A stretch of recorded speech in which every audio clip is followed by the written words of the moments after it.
বিসমিল্লাহির রহমানির রহিম।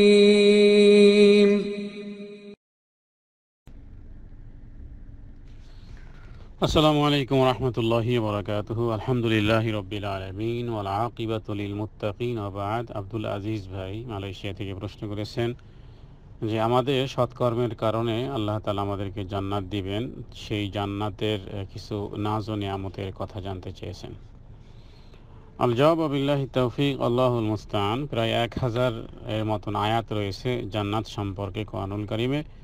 আর রাসূলুল্লাহ সাল্লাল্লাহু আলাইহি সাল্লামের স্বর্ণালী উপদেশের অসংখ্য গণিত হাজার হাজার হাদিস জান্নাতের নাজ ও নিয়ামতের কথা উল্লেখ করা হয়েছে। সুতরাং আমরা সংক্ষিপ্তভাবে 2-3 মিনিটের মধ্যে আমরা শুধু একটি 2-4টি কথা বলবো, যার দ্বারা অনুধাবন যদি আমরা করি, রিয়েলাইজ করি, তাহলেই আমরা বুঝতে পারবো। আর তা হলো, রাসূলুল্লাহ সাল্লাল্লাহু আলাইহি ওয়াসাল্লাম বলেছেন যে জান্নাত আসলে এমন, মালা আইনুন রাত ওয়ালা উযুনুন সামিআত ওয়ালা খাতারা আলা কলবি বাশার।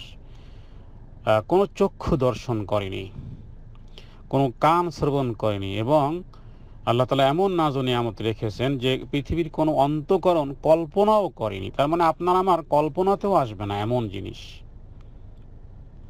জান্নাতের নিয়ামত সময়ের মধ্যে সর্বোচ্চ নিয়ামত বলা যেতে পারে আল্লাহর দিদার।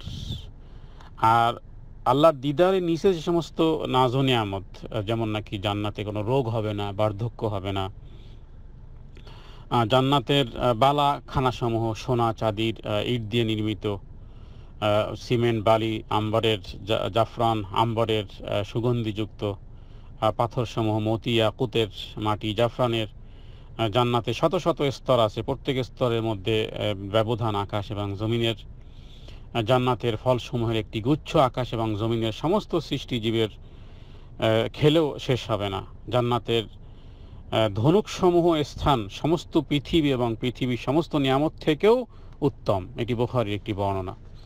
তাহলে একটা ধনুক রাখতে আর কতটুকু জায়গা লাগে? তাহলে অতটুকু জায়গাও যদি সারা পৃথিবীর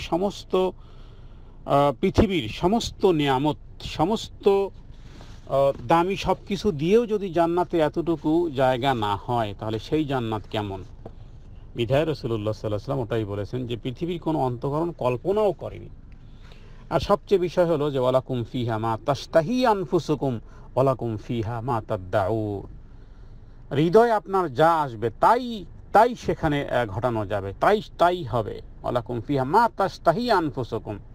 তবে এটি স্বাভাবিক, সেখানে কোনো খারাপই দুনিয়ার জীবদ্দশা একটা ভালো মানুষও খারাপ কল্পনা আসতে পারে, কিন্তু জান্নাতে সেই খারাপ কল্পনা বা খারাপ জিনিসের থিঙ্কিং, গবেষণায় জাতীয় কিছু আসবে না। কারণ শয়তান তো নেই, শয়তানের অস্পষ্টতা হৃদয়ে নেই। তো বার্ধক্য আসবে না, মৃত্যু হবে না। কত বড় নিয়ামত! জান্নাতের হুরেরা পৃথিবীর দিকে একবার উকি দিলে তা পশ্চিম এবং পূর্ব দিকের যা কিছু আছে সব আলোকিত হয়ে যেত, আর পৃথিবী সুগন্ধিময় হয়ে যেত।